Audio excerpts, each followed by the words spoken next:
Sobat penabur di 15 kota, kita sudah mendengar penjelasan mengenai pemahaman mendasar tentang servant leadership yang sudah disampaikan oleh Pendeta Emeritus Roby Chandra. Pak Roby menyinggung tentang kesulitan-kesulitan dan tantangan-tantangan yang dihadapi dalam kepemimpinan yang melayani. Saat ini kita ingin mendengarkan sharing pengalaman dari orang-orang yang menggeluti dunia pelayanan. Saya hendak menyapa Pak Pendeta Andi Agus dan Bapak Siswono Akwan Rokanta. Apa kabar Bapak-Bapak sekalian? Puji Tuhan, baik ya. Pak, kalau boleh tahu, kami mohon kesediaan Bapak-Bapak untuk menceritakan nih pengalaman-pengalaman di dunia pelayanan mengenai servant leadership atau kepemimpinan yang melayani saat ini. Kami persilakan kepada Pak Pendeta Agus dan Pak Siswono.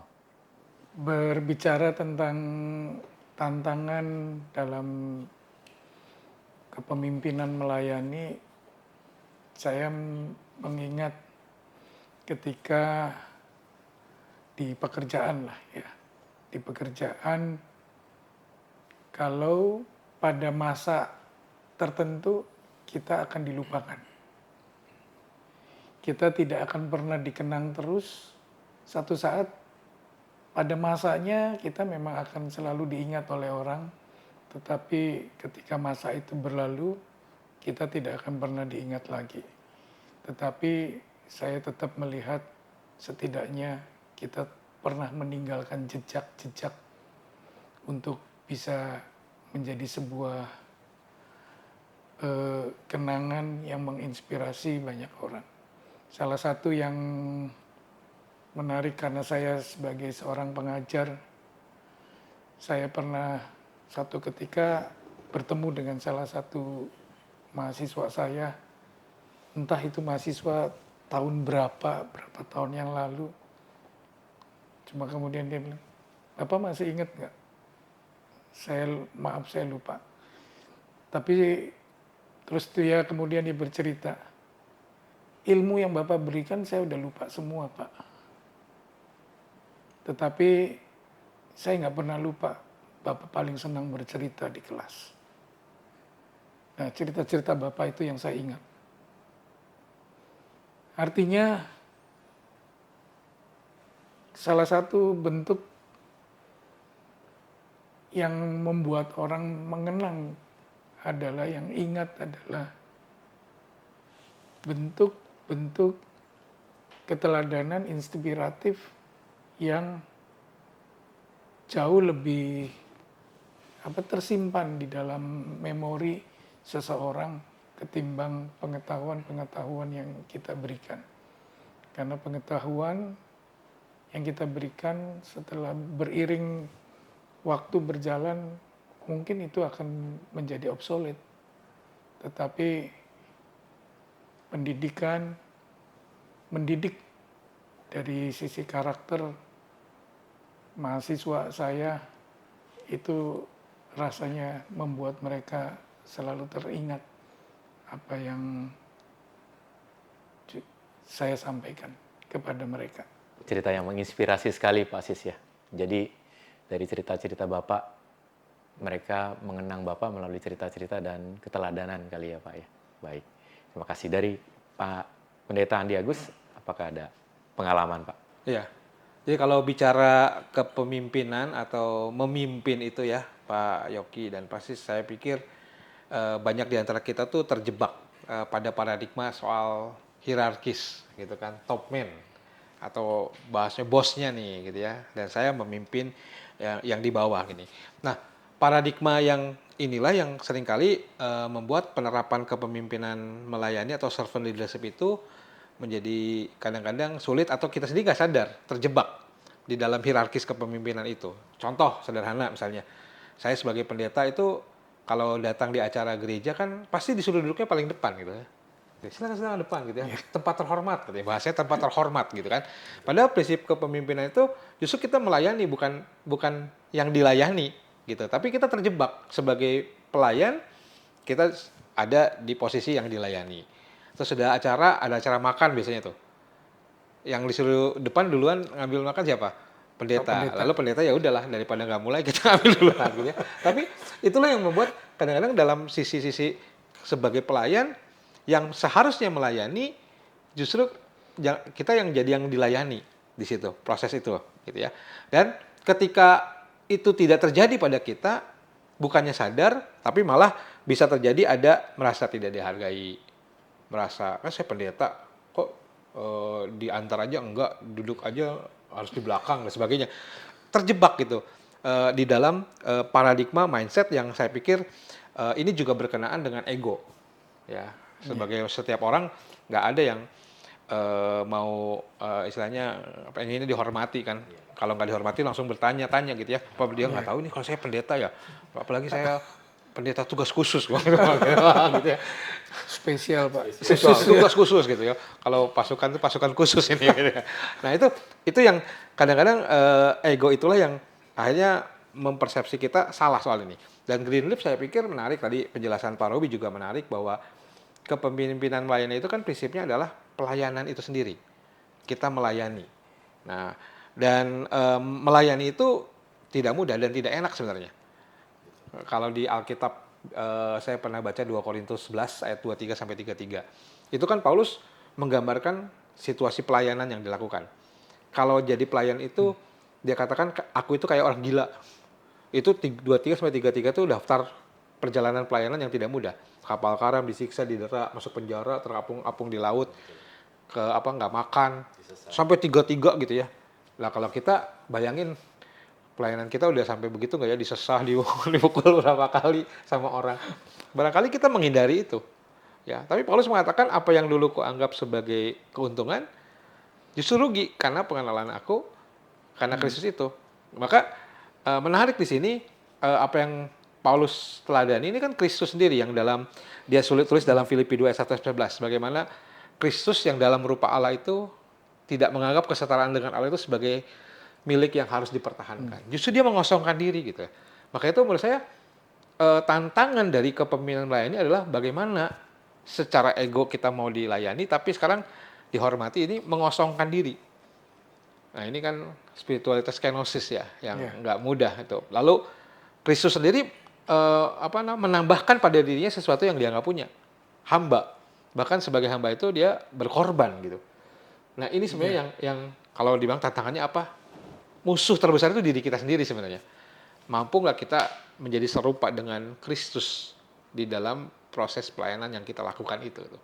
Nah itu yang menurut saya tidak mudah. Maka memang ini harus diperjuangkan, ini harus menjadi sebuah kesadaran, ya pengingat. Setiap kali dalam event-event tertentu keinginan untuk dihormati itu ada. Tapi bagaimana justru ada sesuatu yang melampaui itu, yaitu bagaimana kita justru melayani, menghormati dan sebagainya. Cerita Pak Robi yang cukup menarik adalah soal bagaimana seorang pemimpin yang melayani tapi memberikan suasana menyenangkan di dalam peziarahan itu.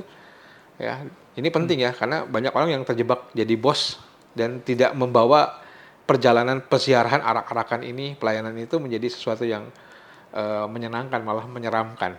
Jadi menurut saya melayani itu mestinya menyenangkan, bukan menyeramkan gitu ya. Dan itu hadir mesti melalui diri kita sendiri gitu. Ada lagu kan dengan senang, dengan senang gitu. Kita sudah mendengar tadi tantangan-tantangan yang Bapak-Bapak hadapi dalam dunia pekerjaan dan pelayanan. Nah, kami sekarang ingin tahu apakah Bapak-Bapak boleh sharing tentang tantangan-tantangan yang dihadapi di BPK Penabur dan bagaimana cara mengatasinya? Mungkin Pak Pendeta Andi Agus boleh terlebih dahulu.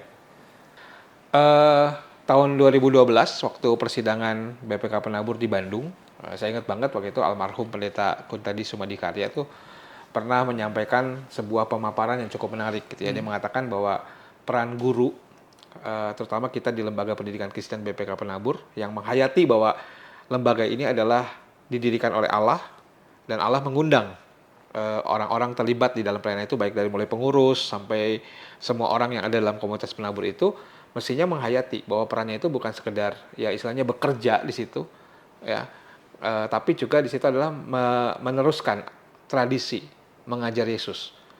Nah, Pak Kun tadi sangat dalam di situ, maka menjadi guru itu bukan sekedar jadi guru biasa atau menjadi siapapun di situ bukan jadi pengurus biasa. Tapi bagaimana di sana kita diminta meneladan sang guru itu. Yang dalam Yohanes 13 lalu Yesus membasuh kaki para murid. Ya, dan dia mengatakan kalau kamu menyebut aku guru dan Tuhan, maka kamu juga mesti melakukan ini apa yang aku lakukan. Nah itu sebuah tantangan menurut saya yang tidak mudah. Kita yang biasanya pengennya dibasuh kakinya, dan itu kan pekerjaan hamba ya pada waktu itu. Tapi Yesus sendiri yang Tuhan lalu menunjukkan bahwa dia menjadi hamba di situ, membasuh kaki para murid. Ya, nah menurut saya tantangan kita adalah dalam servant leadership ini bagaimana kita menjadi imitatio Christi, menjadi imitasinya Kristus, menjadi serupa dengan Kristus dalam seluruh keputusan yang kita lakukan gitu ya. Nah, kalau kita bicara pendidikan kan ini jasa ya. Maka yang mesti kita lakukan sama dengan perusahaan-perusahaan itu kita mesti service excellent. Tapi saya justru melihat di situ bukan hanya service excellent, tapi ada ministry excellent di situ. Pelayanan yang benar-benar kalau service sih kayaknya berdasarkan SOP. Dan itu dilakukan ya karena ada SOP biasanya. Tapi kalau ministry excellent menurut saya, service ministry excellent itu terjadi karena penghayatan terhadap posisi kita di sini. Yang Pak Ko tadi bilang meneruskan. Dan kita menghayati bahwa BPK Penabur juga adalah bukan milik perorangan, milik gereja, tapi milik Tuhan. Tuhan menghadirkan ini, dan misi Tuhan juga ditaruh di sini. Maka semua orang yang ada di dalam undangan Tuhan untuk menjadi entah itu pengurus, guru, tenaga pendidikan, karyawan, gitu ya. Semua harus punya kesehatian untuk sedang mengerjakan misi Allah bagi dunia ini di BPK Penabur. Maka menurut saya tantangannya adalah bagaimana kita kemudian melayani di situ. Melayani itu menyambut semua orang itu dalam misalnya mata iman menyambut seperti menyambut Kristus. Yang paling radikal kan Bunda Teresa ya. Ketika ini profesi yang tidak menarik, membalut luka orang kusta yang semua orang nggak mau tuh. Waktu ditanya kenapa Bunda Teresa mau? Apakah cuman supaya populer? Apakah ini SOP gitu ya? Komunitas cinta kasih mesti melakukan itu? Enggak, dia mengatakan apa yang saya lakukan ini saya sedang merefleksikan Matius 25 ayat 40 itu. Apapun yang kau perbuat untuk salah seorang dari saudaramu yang paling ini, kau melakukannya untuk aku. Jadi ketika Teresa memberi pakaian, memberi makan, membalut orang yang terluka, dia mengimajinasikan bahwa dia sedang melakukan pekerjaan Kristus dan yang dia layani adalah Kristus sendiri. Maka di situ terjadi tuh perjumpaan dengan Kristus di dalam pelayanannya itu. Nah, menurut saya itu yang tadi Pak Robi tekankan berkali-kali. Ketika kita membuat sesuatu pelayanan di BPK Penabur, apakah itu ada impact? Ya, impactnya itu keluar dan ke dalam. Semakin menjumpai Kristus nggak di dalam pelayanan kita di BPK Penabur, dan orang menjumpai Kristus nggak melalui pelayanan kita di BPK Penabur. Bukan sekedar service yang excellent, tapi di situ karena kita ministry penghayatan itu, lalu orang mengalami itu terjadinya perjumpaan dengan Tuhan di BPK Penabur. Sebenarnya itu inti dari PKBN 2K BPK Penabur, pendidikan karakter berbasis nilai-nilai Kristiani di BPK Penabur itu prinsipnya itu sih sebenarnya. Terjadi perjumpaan itu karena kita menghayati peran di lembaga pendidikan ini. Menurut saya itu tuh. Dan itu tidak mudah Pak Yoki ya. Karena kan seringkali kita menghayatinya ini nggak beda jauh dengan tempat kerja lain. Ya di bank di mana yang sama-sama kalau buka pintu selamat pagi, ada yang bisa saya bantu gitu. Tapi selamat pagi karena penghayatan saya menyambut Kristus kan beda gitu dengan selamat pagi karena SOP gitu ya. Dan maka itu jadi hidupnya, bukan hanya sekedar di Penabur keramahan itu hadir, kerendahan hati itu hadir, tapi lifestyle dia karena dia memang pengikut Kristus gitu misalnya kalau saya gitu. Indah sekali Pak Andi Agus. Jadi memang ketika bekerja di Penabur tuh melayani menjadi satu lifestyle ya, entah di keluarga, di gereja, dimanapun kita itu jadi lifestyle kita gitu ya, sebagai imitatio Christus. Ya. Untuk Pak Sis, silakan Pak jika ada pengalaman tantangan dan bagaimana cara mengatasinya di BPK Penabur sebagai pengurus yayasan. Bicara tantangan dan dalam melayani di BPK Penabur, saya berawal sebetulnya karena gereja ketika ada terima surat dari BPK Penabur, dari sinode kali ya, dari sinode mencari pengurus, gereja bilang kayaknya yang paling cocok Pak Siswono nih, gitu. Ya, saya dalam hati saya mikir juga pada saat itu saya penuh dengan di tempat bekerja saya bisa enggak gitu. Walaupun dalam hati ada sebuah keinginan juga untuk berbagi, karena memang ini dunia yang kira-kira dunia yang sama gitu, walaupun di jenjang yang berbeda, Ya. tetapi saya dari rapat ke rapat di kantor, ini nanti di BPK Penabur bagaimana? Ya saya pikir saya jalani aja deh. Nanti biarkan Tuhan yang akan menolong saya untuk menjalani. Dan almarhum Pak Robert dalam pertemuan itu bilang, bersedia nggak menyediakan waktu 5 jam dalam 1 minggu? Saya pikir kalau 5 jam sih seminggu sih rasanya nggak terlalu susah-susah amat begitu kalau 5 jam. Ternyata setelah begitu masuk dijalanin, 5 jam tuh kayaknya sisanya. karena justru di kantor dari rapat ke rapat, gitu ya. Di Penabur juga sepertinya dari rapat ke rapat. Iya. Jadi Full-timer gitu. waktu, walaupun saya tetap bersyukurnya adalah waktu yang saya pergunakan di BPK Penabur, saya tidak menggunakan waktu saya di tempat bekerja, begitu ya. Artinya saya nggak mau mengambil waktunya profesional saya, tetapi saya juga tidak mau mengabaikan pelayanan dengan setengah hati, begitu ya. Ya, saya berusaha, berupaya untuk sepenuhnya dari pelayanan saya ikuti, begitu ya. Kecuali kalau udah betul-betul terjadi irisan, bentrok, ya saya terpaksa saya harus memilih, saya harus tetap di tempat pekerjaan saya, begitu ya. Sampai pada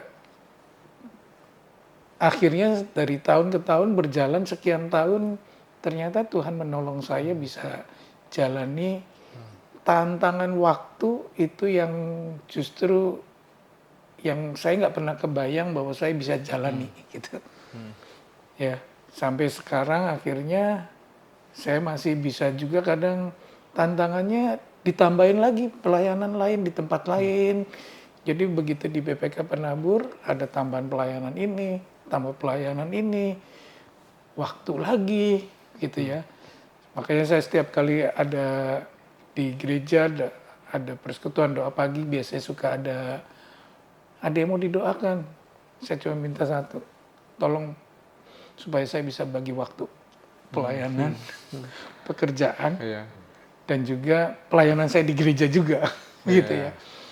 Dan saya berjuang untuk supaya setelah selesai pelayanan, saya juga ingin ada perubahan di dalam diri saya. Jadi ada perubahan, karena kalau saya tidak mengalami perubahan, artinya pelayanan saya ya begitu aja. Artinya saya layani ya seperti yang saya pernah juga coba lakukan kalau di gereja. Kadang-kadang suka jadi panitia gitu kan, jadi panitia. Kebetulan satu ketika saya diminta untuk jadi ketua panitia. Saya lupa panitia apa. Saya coba melakukan sesuatu yang berbeda. Setiap kali ada rapat, kita buka renungan. Maksud saya adalah panitia itu bukan sekedar aktivitas kegiatan, tetapi mari kita memanfaatkan sebagai panitia, spiritualitas kita juga ada yang berubah begitu. Ya, saya ingin coba mengajak bukan cuma kita senang berhasil kegiatannya, tetapi apa juga yang berhasil, yang berubah dari dalam diri kita. Kalau itu, ya, itu yang saya coba lakukan. Tapi ternyata nggak mudah juga begitu. Karena ternyata panitia yang, Pak udahlah nggak usah begitu. Ya nggak suka kalau saya harus bawain, walaupun renungan-renungan pendek-pendek aja begitu saya bacakan, saya sampaikan apa yang menjadi apa perenungan saya sendiri begitu ya, tentang pelayanan dan sebagainya. Ya, Tuhan tetap menolong walaupun penuh dengan tantangan, khususnya dari sisi waktu ya, dari saya. Dan kalau tadi di awal sebelumnya saya bilang, kalau kita dilupakan kita juga nggak masalah. Ya, yang paling penting kan Tuhan tidak melupakan saya. Gitu ya. Ya, kalau Tuhan melupakan saya itu yang, aduh, rasanya gimana begitu ya. Begitu Pak Yopi. Terima kasih Pak Sis, sharing yang sangat indah tentang bagaimana membagi waktu, dan saya dapat yang terakhir itu bagaimana pelayanan itu sendiri dapat merubah saya menjadi orang yang lebih baik. Itu benar Pak Sis. Jadi itu juga jadi satu selain menjadi imitasio Kristi, kemudian bagaimana kita bisa merubah dalam pelayanan itu sendiri ya. Terima kasih untuk sharingnya Pak Pendeta Andi dan Pak Siswono. Kiranya kita dapat menarik pelajaran-pelajaran dari setiap pengalaman yang dibagikan oleh Pendeta Andi Agus dan Pak Siswono, sehingga membekali kita dalam upaya kita menghadirkan kepemimpinan yang melayani di BPK Penabur. Mari Sobat Menabur, kita refleksikan pemahaman kita dengan mengikuti kuis 2, catat kata sandi dan selamat mengerjakan.